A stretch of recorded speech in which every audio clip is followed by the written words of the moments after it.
O chá que só existe porque alguém decidiu não vender suas terras. Marilda ajustou o avental florido enquanto observava o vapor subindo da chaleira de alumínio amassado. Aos 56 anos, suas mãos calejadas conheciam cada movimento daquela rotina matinal como quem recita uma oração decorada desde a infância. A cozinha pequena da casa na periferia de Uberaba cheirava a lenha e ervas frescas, um aroma que ela carregava consigo como uma assinatura invisível. Do lado de fora, o sol mineiro começava a esquentar o dia de março. As cigarras já cantavam alto, anunciando o calor que viria. Marilda despejou a água quente sobre as folhas secas no bule de porcelana, o único objeto fino que possuía, herança da avó que criará 7 filhos sozinha naquelas mesmas terras. Terras! A palavra ecoou em sua mente como sempre fazia quando pensava no pequeno terreno de 2 hectares que herdara havia 3 décadas. Não era grande coisa para os padrões dos fazendeiros da região, mas para ela representava tudo: memória, sustento, identidade. O telefone tocou pela 4ª vez naquela semana. Marilda nem precisou atender para saber quem era. A construtora Progresso Total ligava com a regularidade de um relógio suíço, sempre com a mesma proposta melhorada, sempre com o mesmo tom entre amigável e insistente. Dona Marilda, a senhora está deixando passar uma oportunidade que não vai se repetir. A voz do corretor soava pelo viva-voz enquanto ela coava o chá. Estamos falando de 400 mil reais. Em dinheiro. A senhora poderia comprar uma casa bonita em qualquer bairro da cidade e ainda sobrar para viver tranquila. Ela suspirou, observando o líquido dourado que pingava lentamente no bule. Aquele chá tinha uma história que nenhum corretor de imóveis conseguiria entender. Moço, já disse que não vendo. Pode parar de ligar. Mas Dona Marilda, a senhora pensa nos seus filhos? Essa herança em dinheiro seria muito melhor para eles do que esse terreno perdido aqui no meio do nada. Meio do nada. As palavras arderam como brasa viva. Marilda desligou o telefone sem cerimônia e serviu-se de uma xícara do chá de folha de goiaba. O sabor levemente astringente trouxe conforto imediato. Não era apenas um chá, era resistência líquida. Tudo começara 5 anos antes, quando a cidade de Uberaba experimentou um boom imobiliário inesperado. Empresas de tecnologia e logística descobriram as vantagens de instalar-se no interior do Triângulo Mineiro: terra barata, mão de obra disponível, localização estratégica entre São Paulo, Brasília e Belo Horizonte. O terreno de Marilda, antes considerado periférico e sem valor, de repente ficava no caminho de tudo. A área seria perfeita para um condomínio logístico, garantiam os empresários. Ou para um shopping popular. Ou para um conjunto habitacional. As ofertas começaram tímidas: 50 mil, depois 80, 120. A cada recusa, o valor subia. Os vizinhos todos venderam. Dona Conceição, que morava ali havia 40 anos, aceitou 300 mil e mudou-se para um apartamento com elevador no centro. Seu Joaquim, viúvo e solitário, levou 250 mil e foi morar com a filha em Uberlândia. Um a um, todos partiram. Marilda ficou. E quanto mais ficava, mais valiosa sua teimosia se tornava para os incorporadores. Porque sem aqueles 2 hectares bem no meio do terreno planejado, o projeto inteiro emperrava. Mãe, a senhora está sendo teimosa por teimosia, reclamara Rodrigo, seu filho mais velho, na última visita. Que diferença faz esse terreno? A senhora mora numa casinha de 3 cômodos aqui. Poderia ter uma casa bonita, com ar-condicionado, varanda, churrasqueira. Marilda não responderá na hora. Como explicar que não era sobre conforto? Como traduzir em palavras a relação ancestral com aquela terra vermelha, com as goiabeiras plantadas pela avó, com o poço artesiano que nunca secara mesmo nas piores estiagens? Naquela noite, incapaz de dormir com o peso da conversa, ela saíra para caminhar pelo terreno sob o luar. Foi quando notou algo que nunca prestara atenção antes. Entre as goiabeiras antigas, crescia uma vegetação que ela não reconhecia. Folhas ovais, brilhantes, com nervuras pronunciadas. Curiosa, colheu algumas folhas, e na manhã seguinte, fez um chá experimental. O sabor surpreendeu, levemente cítrico, com toques terrosos e um final adocicado natural. Nada como os chás comerciais que comprava no mercado. Pesquisou na internet da biblioteca municipal e descobriu. Era uma variedade rara de cambará, planta nativa do Cerrado brasileiro, quase extinta na região devido ao avanço da agricultura. As sementes provavelmente haviam sido trazidas por pássaros décadas atrás e encontraram no terreno de Marilda um último refúgio. A descoberta mudou tudo. Marilda começou a colher as folhas com cuidado, secá-las à sombra segundo técnicas que aprendeu em vídeos do YouTube e grupos de Facebook sobre plantas medicinais. O chá que produzia tinha propriedades calmantes, auxiliava na digestão e, segundo os entusiastas de plantas do Cerrado que a encontraram online, era considerado praticamente impossível de achar. No início, ela apenas oferecia para vizinhos e conhecidos. Mas o boca a boca funcionou. Uma professora aposentada que sofria de insônia começou a dormir melhor. Um taxista com problemas gástricos sentiu melhora. Uma esteticista usou em tratamentos faciais e notou efeitos surpreendentes na pele de suas clientes. Em 6 meses, Marilda tinha uma pequena clientela fiel. Produzia cerca de 100 sachês artesanais por mês, vendidos por R$ 15 cada.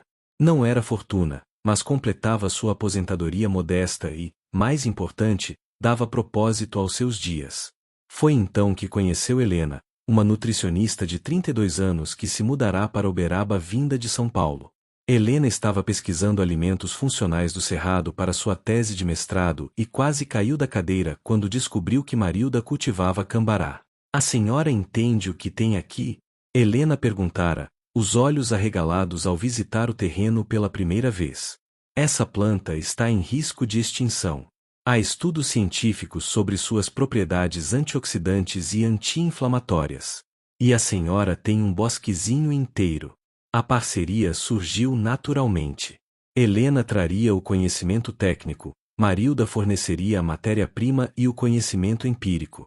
Juntas, poderiam não apenas produzir um chá de qualidade, mas talvez até propagar a espécie.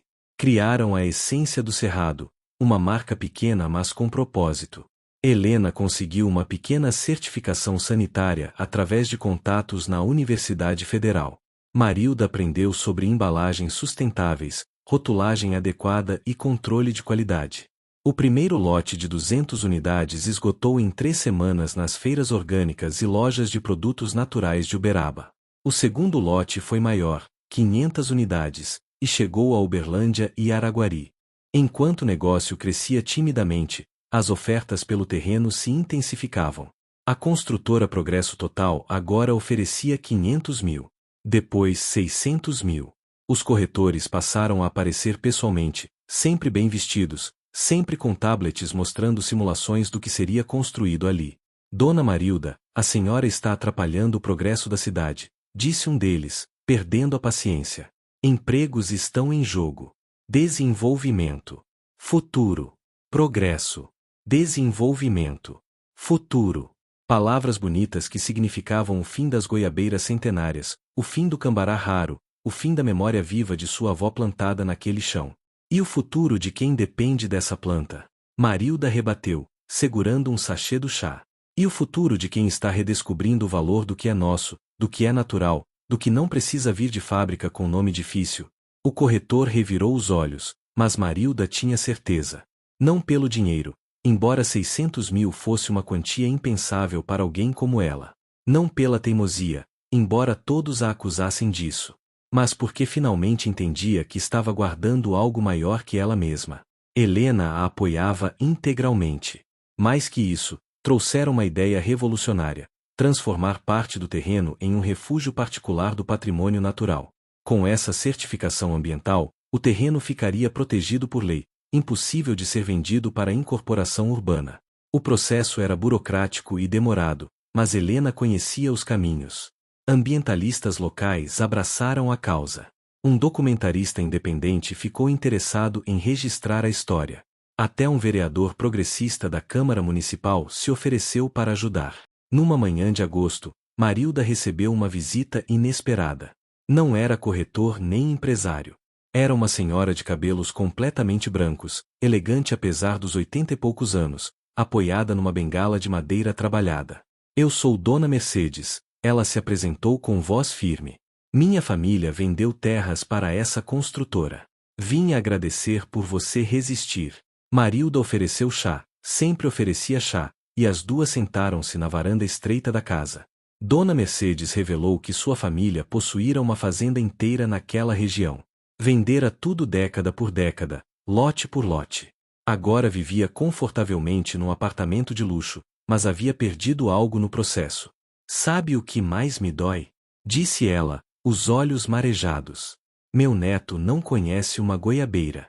Tem 12 anos e nunca colheu uma fruta direto do pé. Não sabe o cheiro da terra molhada depois da chuva. Acha que tomate nasce em bandeja de plástico.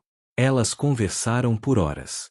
Quando Dona Mercedes provou o chá de cambará, fechou os olhos e suspirou profundamente. Esse gosto é como voltar no tempo. Minha avó fazia um chá parecido. Nunca mais encontrei. Antes de partir, Dona Mercedes deixou um cheque de R$ 10.000 como doação para o projeto de preservação. Mas mais que o dinheiro, deixou algo precioso, validação. A certeza de que Marilda não estava louca, não estava sendo apenas teimosa, não estava impedindo o progresso. Estava preservando algo que não tinha preço. O processo para transformar o terreno em RPPN demorou quase 2 anos. 2 anos de documentação, vistorias, pareceres técnicos, aprovações. 2 anos durante os quais a construtora aumentou a oferta para R$ 800 mil. 2 anos nos quais os filhos de Marilda oscilaram entre apoiá-la e questioná-la. Rodrigo, o filho mais velho, acabou entendendo quando trouxe a neta de 7 anos para visitar a avó e a menina viu uma família de macacos prego nas goiabeiras.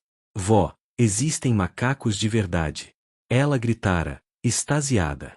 Foi como se uma lâmpada se acendesse na cabeça de Rodrigo.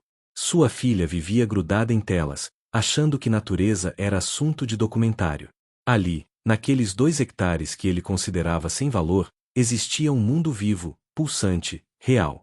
Mãe, desculpa, ele disse, emocionado. Eu não enxergava. Em janeiro de 2026, o certificado finalmente chegou. O terreno de Marilda era agora oficialmente um refúgio particular do patrimônio natural, o menor do estado de Minas Gerais, mas nem por isso menos importante. A construtora não poderia mais tocar naquelas terras. O projeto do condomínio logístico seria redesenhado ou abandonado. A notícia se espalhou. O documentário independente foi exibido no Festival de Cinema de Uberaba e ganhou menção honrosa. A história de Marilda apareceu em blogs de sustentabilidade, em podcasts sobre empreendedorismo feminino, em grupos de botânica. O Essência do Cerrado ganhou prêmio de produto sustentável numa feira estadual. Encomendas chegavam de várias cidades. Helena conseguiu parceria com uma cooperativa que ajudaria a escalar a produção sem perder a qualidade artesanal. Mas o mais importante para Marilda era outra coisa. Jovens da cidade começaram a visitá-la. Estudantes de biologia, crianças de escolas municipais, curiosos sobre plantas. Ela transformará parte do terreno numa espécie de jardim educativo informal, onde ensinava sobre o cerrado, sobre ervas, sobre respeito à terra. Como a senhora teve coragem de recusar tanto dinheiro? Um estudante universitário perguntou durante uma visita.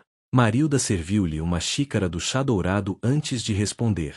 Sabe, filho, minha avó sempre dizia que terra não é mercadoria. Terra é tempo. É passado, presente e futuro ao mesmo tempo. Esse chá só existe porque eu decidi que algumas coisas não estão à venda. E olha que presente isso virou. Ela abriu os braços, abrangendo o pequeno bosque, as goiabeiras, as plantas raras. Deixei de ser rica em dinheiro para ser rica de verdade. O rapaz anotou tudo num caderno gasto. Marilda sorriu. Talvez ele não entendesse completamente agora, mas a semente estava plantada. Como as sementes do cambará que os pássaros trouxeram décadas atrás, encontrando naquele pequeno pedaço de chão o último refúgio possível. Naquela noite, depois que todos foram embora, Marilda sentou-se sozinha na varanda com sua xícara de chá. O terreno estava silencioso, apenas o canto das cigarras e o farfalhar das folhas no vento fraco. Pensou nos vizinhos que venderam e partiram. Não os julgava, cada um faz as escolhas que pode com as circunstâncias que tem. Dona Conceição estava feliz em seu apartamento com elevador. Seu Joaquim reencontrara a família. Mas ela, Marilda, havia encontrado algo diferente. Propósito. Não apenas resistira, mas construíra algo novo a partir dessa resistência. Um chá que carregava história. Um refúgio que guardava biodiversidade. Um exemplo que inspirava outros. O telefone tocou.